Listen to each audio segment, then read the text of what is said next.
Alright, hey, what's up everyone? Your boy Blue Up on here with the long-awaited The Wraith Shangri-La review. Um, they did a little bit things different with this album. A couple of notes of interest is the lyrics in the booklet here. Really cool artwork. And yeah, like I said, the lyrics, and they have their own weird way of saying things here and talking about the production of the different tracks and whatnot. Trying to talk like biblical terms and stuff, and just some like weird sayings in their own language and whatnot. Very interesting stuff, but I thought that was really cool. They put the lyrics in there for people.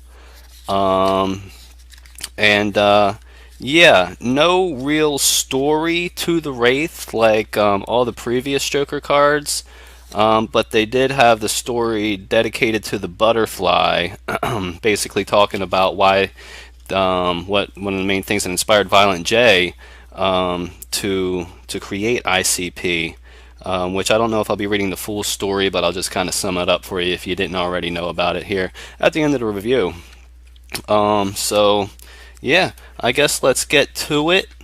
Um, let's see. The intro is basically you got Jump Steady, Violent J's older brother Rob Jump Steady, um, talking about the Wraith, and about how each Joker cards through the saga has been an echo of our lives. If you didn't know already by purchasing the album and reading the linear notes and the story and stuff like that.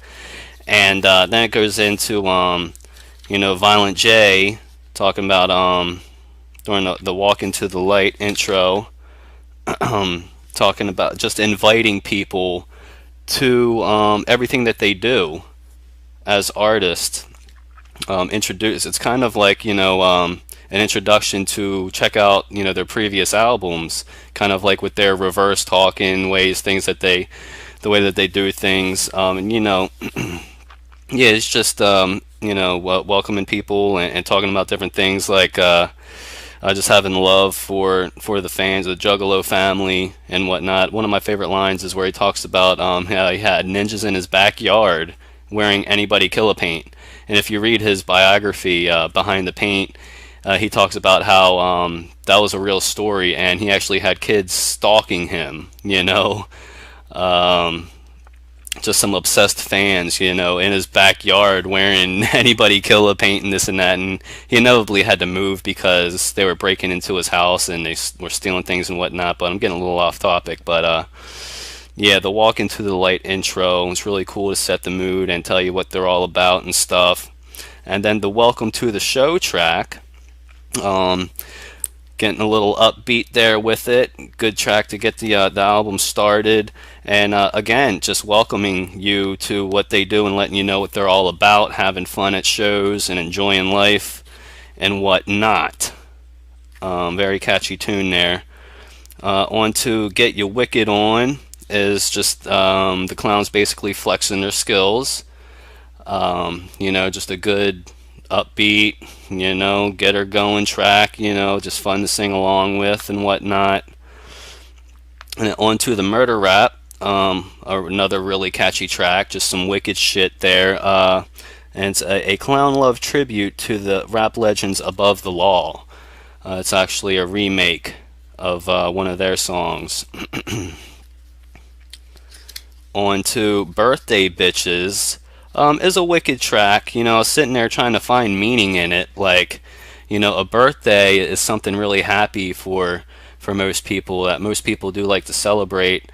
And but it's like Shaggy Two Dope is a wicked clown for the party there, and he's just basically talking mad shit.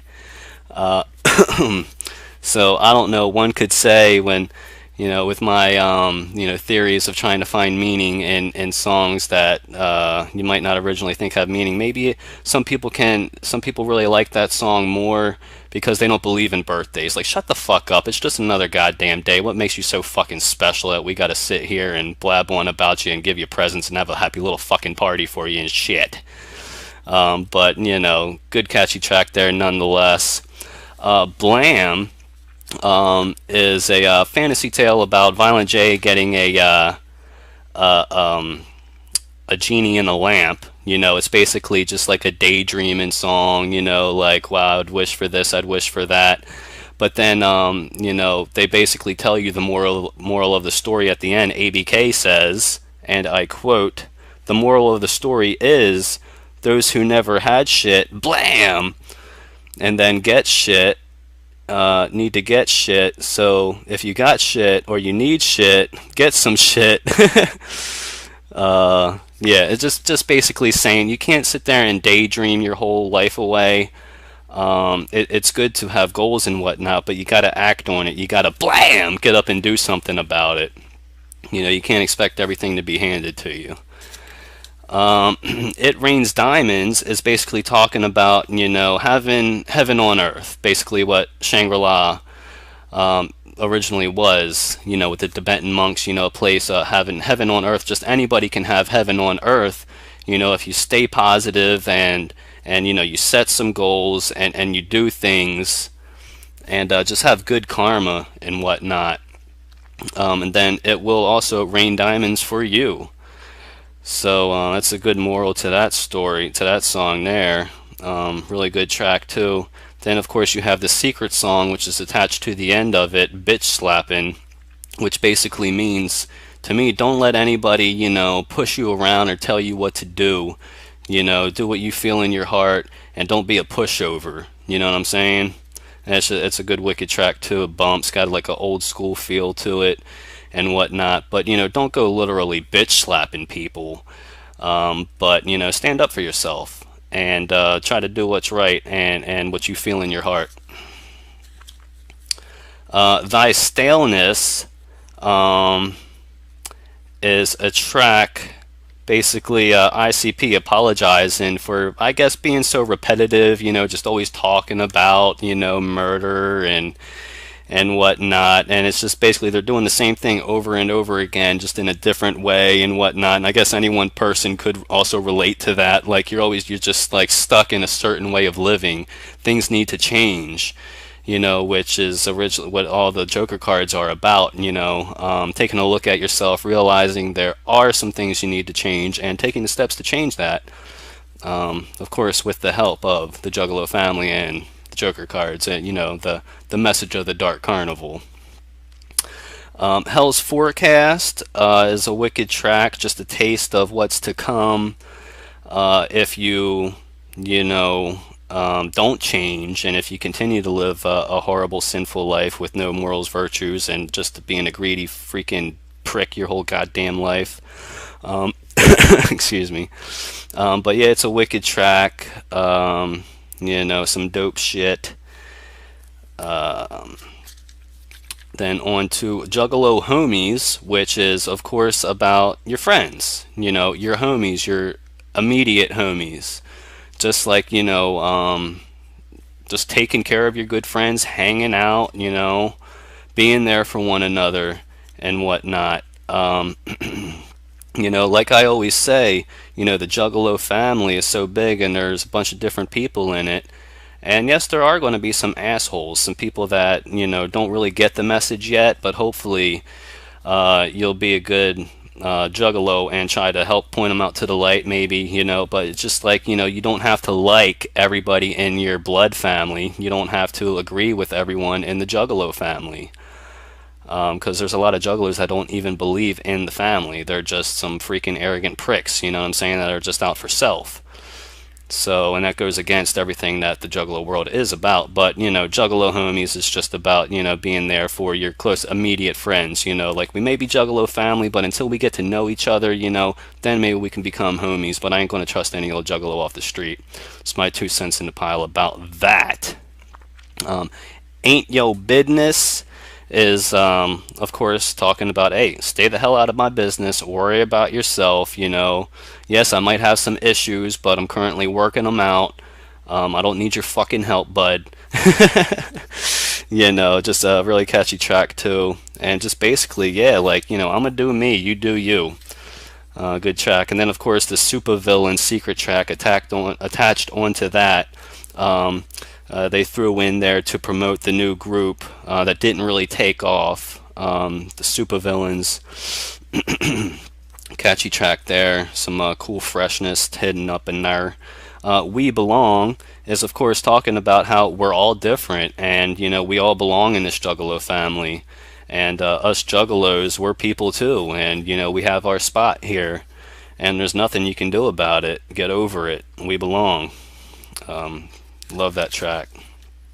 Cotton Candy and Popsicles is a catchy track, just basically talking about sexual relations, and kind of like, don't be afraid to go to tell someone how you feel about them and whatnot. But don't forget to wrap it up. Like, if you go back to the ringmaster, you don't want no bugs on your nuts, do you? So, yeah, I mean, just, yeah, step up, try not to be shy and just, hey, go step to that girl if you really like her, tell you how you feel, and vice versa, with you ladies. Crossing the Bridge, ICP is talking about basically seeing all the juggalos going through problems, kind of like it's this pivotal point, well, it was this pivotal point in their career where you got, they had a whole bunch of people's attention, but still some people weren't getting it. They're not bettering themselves. And they're kind of just talking about that, it's like they tried telling you their message, and some people are everyone has their own walk in life, and hey, it's up to you to decide and how you carry yourself, where you're going to go in the afterlife, which hopefully there is one. The Raven's Mirror is just some wicked shit. Damn it, I had it in my head. Some other stuff I wanted to say about it. Yeah, just some wicked shit, I guess, from the clowns. Yeah, just some straight up wicked shit, I guess. Hopefully, maybe I'll add in an annotation if I have any further thoughts on the Raven's Mirror, but that's one of my favorite tracks on the album there. I'm sorry, I'm having a total brain fart. Sorry. The Wraith is, of course, talking about death. Just, he's ready to get you, death is inevitable and it can happen at any moment and stuff.